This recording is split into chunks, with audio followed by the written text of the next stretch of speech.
में चाहे स्त्री वेश में रहिए चाहे पुरुष वेश में रहिए, एक कोई बहुत बड़ा मतलब नहीं होता। ये दाढ़ी मूछ हो जाने से, गिरुआ कपड़ा हो जाने से, ये दंड कमंडल हो जाने से नहीं, ये कल्याण नहीं होगा। अगर हमारा उद्देश्य, हमारा लक्ष्य अगर ठीक नहीं है, ये दंड कमंडल और गिरुआ कपड़ा दाढ़ी मूछ होने के बाद भी कोई मतलब नहीं। इसीलिए दाढ़ी मूछ होना चाहिए, गेरुआ कपड़ा होना चाहिए, दंड कमंडल होना चाहिए कि हम अपने जीवन में सदाचार, मर्यादा, संस्कृति को अपनाएं। कि हाथ के अग्रभाग में लक्ष्मी का वास है, हाथ के मध्य भाग में सरस्वती का वास है, हाथ के मूल भाग में गोविंद नारायण का वास है। अतः सर्वस्व हाथों को दर्शन करना चाहिए। इसके बाद पृथ्वी पर पैर रखना चाहिए। वही जो मैंने बताया कि पृथ्वी पर पैर रखते समय प्रार्थना करना चाहिए, हे पृथ्वी माता, आप मेरी माता हो, पूरे समुद्र ही आपके वस्त्र है, पर्वत द्वारा हम बच्चों को दूध को पान कराती हो, विष्णु भगवान की आप पत्नी हो, तो हमारी आप माता हो गई, मैं आपको प्रणाम करता हूं। ऐसा करने के बाद तब अपने हाथों में जल लेकर के और अजपा गायत्री का जप करना चाहिए। ये सब मर्यादा है, ये सब दिनचर्या है। ये भगवान सम करते थे, ये सम भगवान श्री राम करते थे। अजपा गायत्री जप। अजपा किसे कहा जाता है जी? अजपा, अ माने नहीं, जपा माने जप। जिसका जप नहीं किया जाता है लेकिन जप करने के पुण्य प्राप्त हो जाता है, जिसका जप नहीं किया जाता है और जप करने का पुण्य प्राप्त हो जाता है मात्र संकल्प करने से। जैसे सरकार द्वारा ऐसा कोई स्कीम आ जाता है कि ठीक है भाई, आप खेती व्यापार नौकरी नहीं करते हैं तो चलो महीना में 1000, 2000, 3000 और व्यक्ति को दे दें जो बेरोजगार है। आपने किया तो कुछ नहीं, सरकार दे देती है। उसी प्रकार से जानते थे ऋषि लोग, भगवान भी जानते थे, ऐसा युग आएगा जिस युग में लोगों को अपने गृह काज नाना जंजाला, गृहस्थ आश्रम में रहने वाले लोगों को बहुत समय नहीं मिलेगा भगवत भजन करने का, जप करने का, यज्ञ करने का। तो भगवान ने एक ऐसा व्यवस्था बना दिया कि आप नहीं भी जप करेंगे तभी आपके द्वारा जप जो होता है, केवल उसका संकल्प करेंगे तो जप करने का फल प्राप्त हो जाता है। कोई भी नास्तिक हो, वास्तिक हो, कितना भी नास्तिक बन जाइए, लेकिन हर व्यक्ति 24 घंटा में 21,600 बार मंत्र का जप करता था। कितना? 24 घंटा में हर स्वस्थ व्यक्ति 21,600 बार मंत्र का जप करता है। हमारा आपका श्वास को लेना और छोड़ना जो होता है ये 24 घंटा में 21,600 बार। हम जो श्वास लेते हैं, श्वास छोड़ते हैं, श्वास लेते हैं, श्वास छोड़ते हैं, एक 24 घंटा में 21,600 बार होता है। जो अस्वस्थ व्यक्ति है, जो रोगी व्यक्ति है, उसका कुछ कम होता है। भगवान जानते थे कि आगे आने वाले समय में लोगों के पास समय का अभाव रहेगा, सब कुछ रहेगा लेकिन टाइम का अभाव रहेगा। तो भगवान ने ऐसा व्यवस्था किया कि चलो भाई, माला की आवश्यकता नहीं है, नहीं भी जब हो पा रहा है कोई बात नहीं, लेकिन तुम संकल्प करोगे 21,600 मंत्रों के जप का फल तुम्हें प्राप्त हो जाएगा। उसी का नाम है अजपा गायत्री जप। एक कौन सा मंत्र है भाई? आप लोग अपने अपने अनुभव करेंगे। आप जब श्वास को लेते हैं तो श्वास को लेते समय हन शब्द आता है, अपने अपने द्वारा अनुभव करेंगे। अनुभव करने के बाद जब बाहर की वायु को हम नाक द्वारा श्वास लेते हैं तो क्या होता है? एक हन आवाज आता है। श्वास लीजिए और अनुभव कर लीजिए। जब बाहर की वायु को हम श्वास लेते हैं तो हन शब्द आता है, और जब ही श्वास लिए हुए वायु को जब हम छोड़ते हैं तो स शब्द होता है। अनुभव करिए, आपने श्वास खींचा, अनुभव कर शांति से, तो हन शब्द, और श्वास में छोड़ा स शब्द। इस प्रकार श्वास लेने और श्वास छोड़ने के अंतराल में व्यक्ति द्वारा हन स इस शब्द का उच्चारण होता है। भगवान के अनेक अवतारों में हंसावतार भी भगवान का एक अवतार है। इस हंसावतार भगवान लेकर के और क्षीर और नी, जिससे हंस जो होता है जल को दूध को अलग कर देता है, दोनों मिलाकर दीजिए हंस के सामने तो दूध को पी जाएगा, जल को छोड़ देगा। उसी प्रकार से हंसावतार भगवान होकर के और वेद को इस दुनिया में स्थापित किए, प्रचार किए, वो हमारे हंसावतार भगवान के यह जप होते रहता है। हंसः हंसः हंसः हंसः, एक 24 घंटा में 21,600 बार जप होते रहते हैं। तो आप महात्मा जी हम स्वयं जप इतना करते ही हैं तो फल काहे नहीं मिलता? गवर्नमेंट का कोई स्कीम आपके गली गली में घूम रहा हो, भाई फार्म भरना है, सुविधा प्राप्त करना, अगर आप फार्म नहीं भरेंगे तो स्कीम प्राप्त कर लेंगे, सरकारी सुविधा प्राप्त करेंगे, फार्म तो भरना पड़ेगा आपको।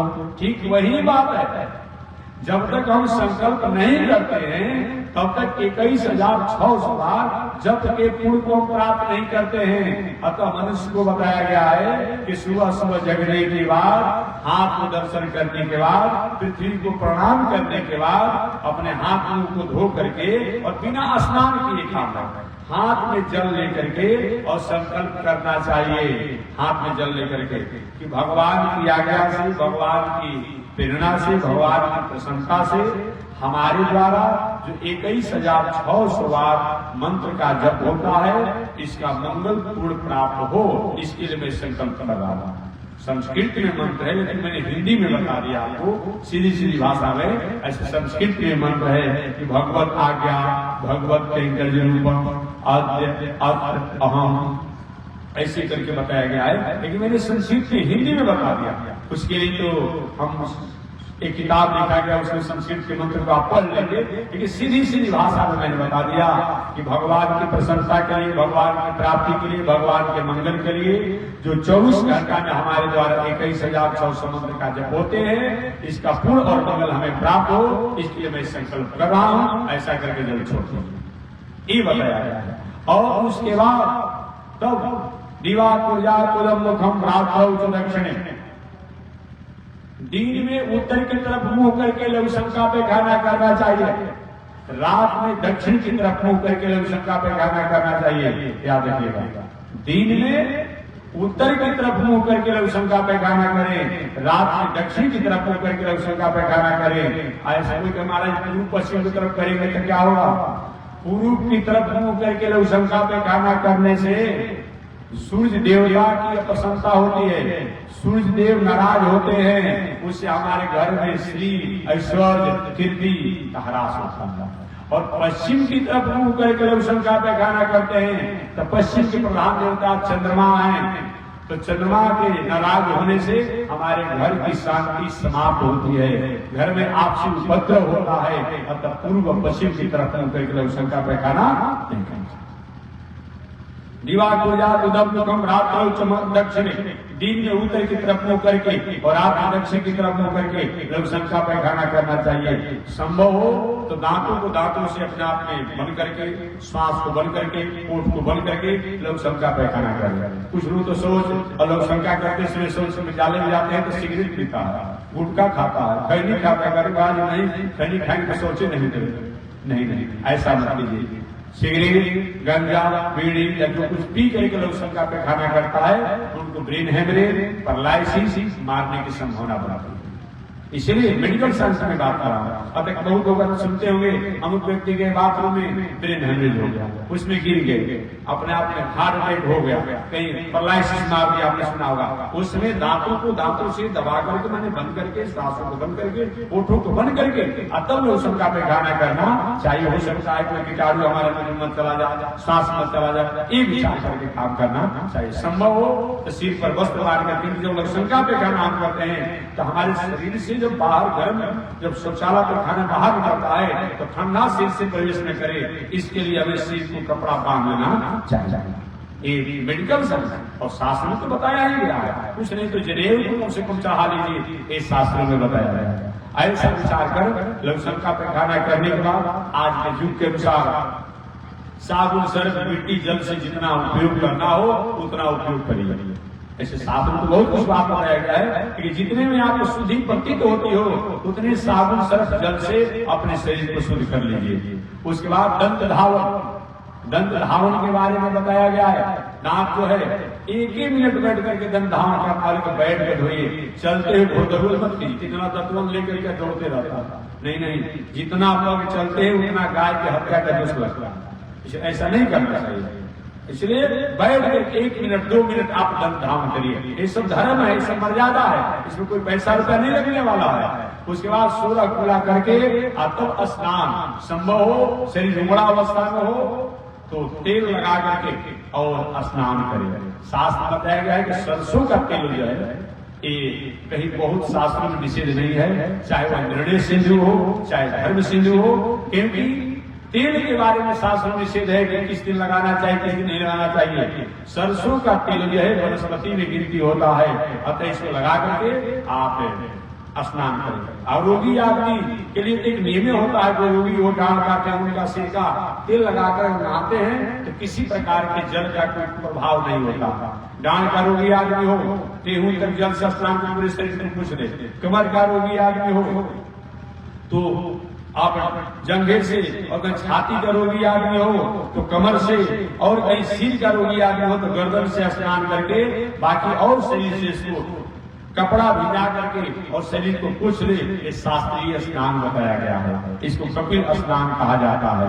इस प्रकार स्नान करने के बात बताई गई है। स्नान कहीं जलाशय में कर रहे हो, बह रहा हो जल तो जिधर से धार आ रही हो उसकी तरफ मुंह करके स्नान करना चाहिए। कहीं कुआं पर कल पर स्नान कर रहे हो तो पूरब की तरफ मुंह करके स्नान करना चाहिए। स्नान के बाद और कुछ नहीं हो रहा है, जिन सूर्य द्वारा हमें उपकार प्राप्त हो रहा है उनके लिए 4 अंजलि जल कम से कम दे दीजिए। इसमें क्या लग रहा है, एक दिन तो आप देते हैं छठ के अवसर पर, अब बाकी 364 दिन भूला जाते हैं। नहीं नहीं, रोज जो आप एक दिन देते हैं छठ के अवसर पर तो रोज ऐसा नियम बना लीजिए कि 4 अर्घ जो है इस सूर्य को जल दीजिए। 4 अर्घ, 3 अंजलि बताया गया है देने के लिए, 1 अंजलि इसलिए देने को बताया गया है प्रायश्चित अंजलि। प्रायश्चित अंजलि का मतलब जो समय निर्धारित किया गया है उससे पहले हमने दे दिया, जो समय निर्धारित से पहले मैंने बाद में दे दिया, अतः 3 अंजलि दे करके 1 अंजलि का प्रायश्चित में अंजलि दे रहा हूं। एक व्यक्ति ने पूछा था नास्तिक ने कि यहाँ से सूरज को जल दिया जाता वहां पहुंच जाता है। नास्तिक ऐसा प्रश्न करते बताइए कितनी बुद्धि की कमजोरी है, काहे नहीं पहुंच जाता है। आपका बेटा है, आपका नाती, आपका भाई परिवार रहता है विदेश में और वहां से तुरंत मोबाइल से किया, आपको कॉल किया और फोटो दिखाया, यहाँ पहुंच जाता है, वो नहीं पहुंच रहा है। ये कितनी पागलपन की बात बतियाता है, लोग नास्तिकता की बात करता है, कहते हैं कि हाँ जल दिया वहां पहुंच जाता है। इसमें शंका है आपको और बताइए इसके जरिए आपको हो जाता है। अब वैज्ञानिक ने बात कहा सूर्य है, हमने सौर ऊर्जा लगाया अपने घर पर और उसके द्वारा हो जाता है कि नहीं हो जाता, ये पहुंच जाता है। जब वहां सूर्य है यहाँ सौर ऊर्जा लगाए हैं, अब इसके द्वारा हमें प्रकाश प्राप्त हो जाता है, सौर ऊर्जा की शक्ति प्राप्त हो जाती है। यहाँ से हमने जल दिया तो प्राप्त वहां पहुंचता नहीं है। ये पागल जैसा अपने आप में किसी प्रकार को तर्क करना ये बकवास की बात है ना। इसीलिए मैं निवेदन करना चाहूंगा 3 बार सूर्य को अर्घ्य दीजिए, 1 बार प्रायश्चित दीजिए और प्रणाम कीजिए। और कुछ नहीं हो, इस भगवान में प्रेम हो, भगवान को कुछ जप कर लीजिए। एक कम से कम इतना दिनचर्या होना चाहिए। तो भगवान श्री राम जगकर सुबह सुबह क्या करते, गुरु से पहले जगतपति जागे राम सुजान। गुरु से पहले भगवान श्री राम जग करके और सारी दिनचर्या करके और संध्या बंदन सब करके तब आगे गुरुदेव की दिनचर्या को पूरा कराते। यह भगवान श्री राम द्वारा हमें संदेश प्राप्त होता है कि मानव जीवन में जिसने अपने नैतिकता को, अपने संस्कार को, अपने संस्कृति को, अपनी मर्यादा को जिन्होंने संयमित किया है, वही व्यक्ति दूसरे को अपने आप में समय प्रकार से आनंद को प्राप्त करा सकता है। ये भगवान श्री राम द्वारा हम और आपको संदेश प्राप्त होता है।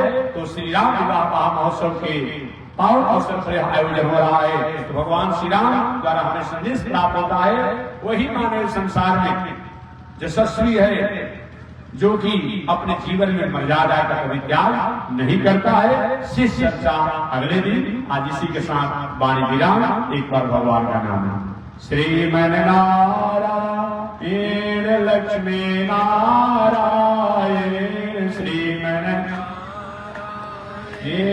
लक्ष्मी नारायण श्रीमन नारायण नारायण नारायण श्रीमन नारायण नारायण नारायण श्रीमन नारायण जगोदारायण श्रीमन नारायण जगोदारायण लक्ष्मी नारायण नारायण नारायण लक्ष्मी नारायण नारायण आग लगे आकाश में बरसन लगे अंगारो आग लगे आकाश में बरसन लगे संत नहीं होते जग में तो जग मरता संसार हो संत नहीं होते जग में तो जग मरता संसार श्रीमन नारायण नारायण नारायण श्रीमन नारायण नारायण नारायण तेरी देखी रघुनाथ जी हमारे ओरिया तेरी देखी रघुनाथ जी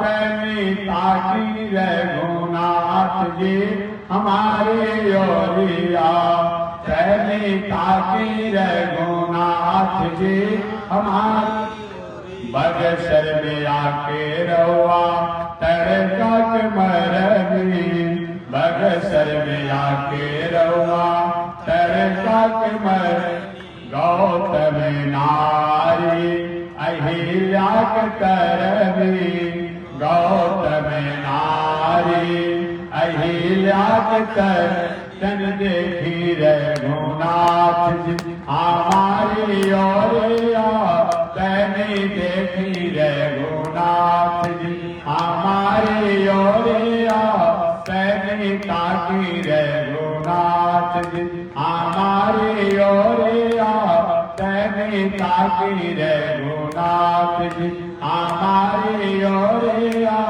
श्रीमन नारायण नारायण नारायण श्रीमन नारायण नारायण नारायण लक्ष्मी नारायण नारायण नारायण लक्ष्मी नारायण नारायण नारायण बोलिए श्री लक्ष्मी नारायण भगवान की भाष्यकार भगवान रामानुजाचार्य स्वामी महाराज की प्रतिवाद वेंकटाचार्य स्वामी महाराज की अनंताचार्य गादी स्वामी महाराज की परमाचार्य कृष्णाचार्य स्वामी महाराज की विश्ववंदनाचार्य श्री त्रिदंडी स्वामी महाराज की पावन भाव की पावन स्थल की पावन महामहोत्सव की श्री राम विवाह महामहोत्सव की श्री राम विवाह महामहोत्सव की जय जय श्री सीताराम जय जय श्री राधेश्याम जय जय श्री श्रीमन नारायण जय जय श्री भाष्यकार जय जय श्री रामानुजाचार्य जय जय श्री रामानुजाचार्य हरि ओम शांति शांति शांति नारायण ठीक आप समय याद रखिएगा प्रातः काल की आरती 7:30 बजे से 8 बजे के बीच में हम लोग कोशिश करेंगे। तो सुबह की जो आरती होती है 7:30 बजे के बाद और 8 बजे के बीच में हम लोग प्रातः काल की आरती करेंगे। अतः बहुत पहले आने की आवश्यकता नहीं है। और सायंकाल प्रवचन का समय 2 बजे से 4 बजे तक कब समझा हो रहा है? 2 बजे से 4 बजे तक बक्सर से चलकर आए हुए हमारे अयोध्यानाथ स्वामी जी महाराज द्वारा कथा होगा 2 बजे से 4 बजे तक और 4 बजे से 5 बजे तक ठीक समय देत रहेगा। 4 बजे से 5 बजे तक मैं भी पावन कथा को निवेदन करूंगा। समय मिलने पर आप सभी लोग सादर आमंत्रित हैं। जय श्रीमन्नारायण जय श्रीमन्नारायण। और श्री राम विवाह महामहोत्सव 17 तारीख को मनाई जाएगी 2 बजे से लेकर के 6 बजे शाम तक। याद रखिएगा 2 बजे दिन से लेकर के 6 बजे सायंकाल तक श्री राम विवाह महामहोत्सव, सीताराम विवाह महामहोत्सव मनाई जाएगी। उसमें आप सभी लोग सादर आमंत्रित हैं। अपने इष्ट बंधु बांधवों के साथ सब लोग उस दिन आएंगे, प्रसाद भी भंडारा का पाएंगे और राम विवाह महामहोत्सव में सम्मिलित होंगे। जय श्री मन्नारायण।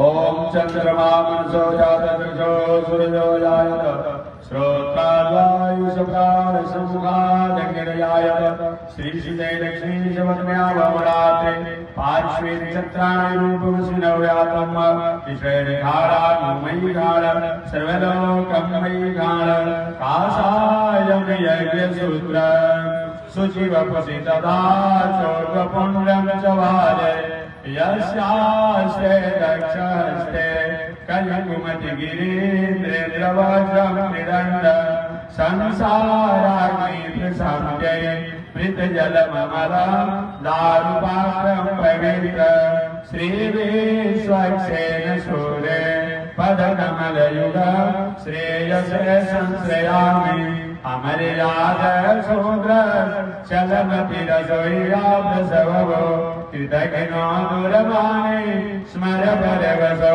वचन पर निशंसा पापी जलदे